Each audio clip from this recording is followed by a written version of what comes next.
principal. Nagkasakit po kasi ako, ma'am. Oh, anong gagawin ko? Ma'am, pwede ba ako mag-quiz kahit absent din ako kahapon? Oo naman. O ito, magsimula ka na. Thank you po, ma'am. Bakit siya pwede mag-quiz, ma'am? Bakit? May problema ka ba? Oo, may problema ako. Favoritism ka. Palagi na lang sa samantha yung binibigyan mo ng chance. May galit ka ba sa akin, ma'am? Sabihin mo. Hindi ako galit sa'yo. Pero sa nanay mo, oo. Wag na wag mong dadama yung anak ko sa problema mo sa akin. Nay, anong meron? Yang nanay mo, pabida. Dapat ako yung top 1 ng high school kami. Alam naman natin dalawa na deserve ko talaga maging top 1. Hindi kagaya mo, binabayaran yung school para tumaas ang grade. Totoo ba yun, Nay? Sinungaling ka! Mana ka naman para sa nanay mo, Samantha. Nga pala, alam na ng principal yung pagiging favoritism mo. Good luck na lang sa'yo, ha? Ma'am, parang wala po ata sa lesson natin yung number 5. Ay, wala ba? O sige, bonus na lang yan. Thank you, ma'am. Ma'am, wala po ata sa lesson natin yung number 5. Oh, anong gagawin ko? Puro ko kasi daldalan, kaya di mo alam. No, favoritism si ma'am. May sinasabi ka? Ay, wala po. A few moments later. So, ganun lang siya kadali. Ma'am, pwede po ako pa-excuse? Sumasakit po yung puson ko eh. Sige, punta na lang sa clinic. May gamot doon. Sige po, ma'am. Nagets niyo ba, class? Ma'am, excuse po. Sumasakit po yung puson ko. Ang arte mo naman. Konting sakit lang, excuse agad. Kapag di maganda, wag na maginarte. Kala mo naman ang ganda ni ma'am. Hello po, ma'am. Sorry po, absent ako kahapon. Nagkalagnat po kasi ako eh. Ganun ba? Sige, excuse na lang kita. Sige po, ma'am. Thank you po. Ma'am, excuse po. Nilagnat po kasi ako kahapon kaya di po ako nakapasok. Naku, tigilan mo ako ha. Walang isang araw na lagnat. Ang sabihin mo, tamad ka pumasok. Ikaw nga, palagi ka nga di pumapasok eh. Anong sabi mo? Totoo naman, ma'am. May favoritism ka. Susumbong kita sa principal. Maniniwala ba ang principal sa'yo? Wala ka namang ebidensya. Anak, mag-exam tayo mamaya ha. Dapat mas mataas grades mo kay Scarlett. Oo naman, Nay. Mas magaling naman ako sa kanya. Anak ni ma'am si Samantha. Ito yung mga sagot mamaya sa exam. I-perfect mo yan. Sige na, Nay. Baka may makakita pa sa atin. Humanda kayong dalawa sa principal. Tapos na yung maliligayang araw niyo. Mga anak, aalis lang ako ha. Maglinis kayo dyan. Bye, Nay! At dahil wala na si Nanay, ako ang bago niyong boss. Kaya sundin yung mga inuutos ko, ha? O Kyle, ikaw na magugas ng mga plato doon ha. Wow, lakas magutos ha. Aba, nagrereklamo ka ba? Brianna, walisin mo yung mga kalat dito. Pwede ikaw naman. Walisin ko mukha mo eh. Ano sabi mo, babae ka? Hoy, ikaw Miguel. Ikaw gumawa ng assignment ko ha. Ang lala ng babaeng to. Sa bobo pa papagawa ng assignment. Matutulog lang ako ha. Dapat pagkagising ko, tapos na lahat yan ha. Nakakainis si ate. Sobrang tamad na. Dami pang inuutos. Ano magagawa natin? Favorite kasi ni nanay yan eh. Isumbong na natin niya kay nanay. Hindi pwede inaalipin niya tayo ng ganito. Anong isusumbong ha?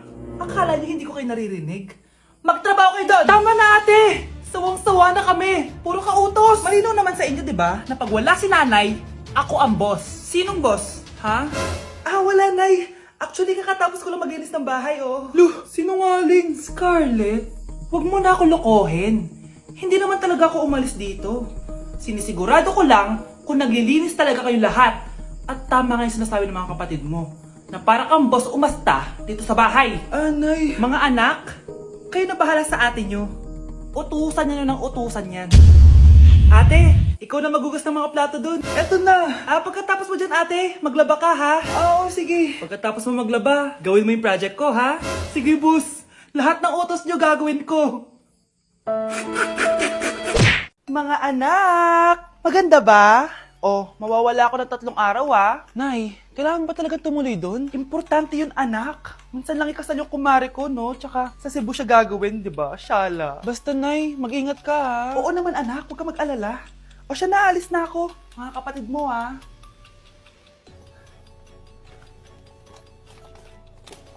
Saan yung wallet ko? Ay, kuya! Balik tayo sa bahay. Nakalimutan ko yung wallet ko. Ano ba yan? Maliliit na ako. Saan na ba yan? Ito.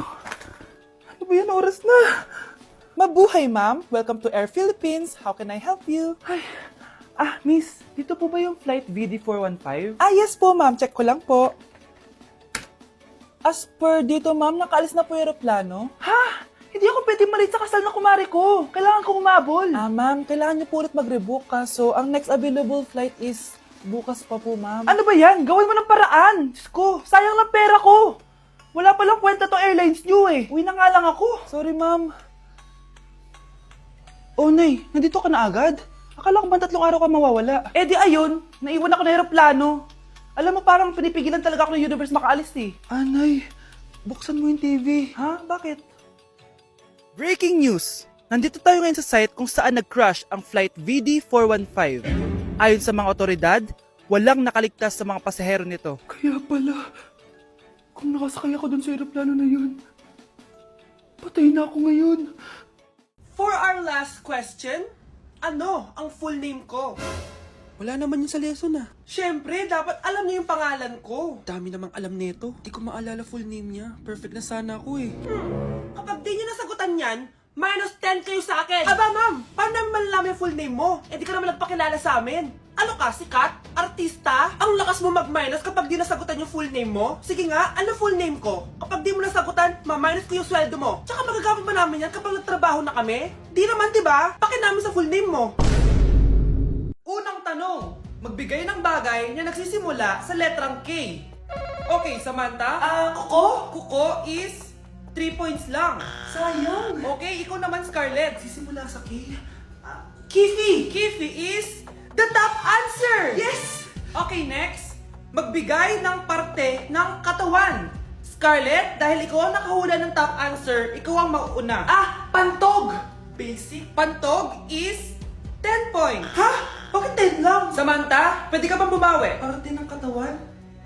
Esophagus! Esophagus is the top answer! Yun!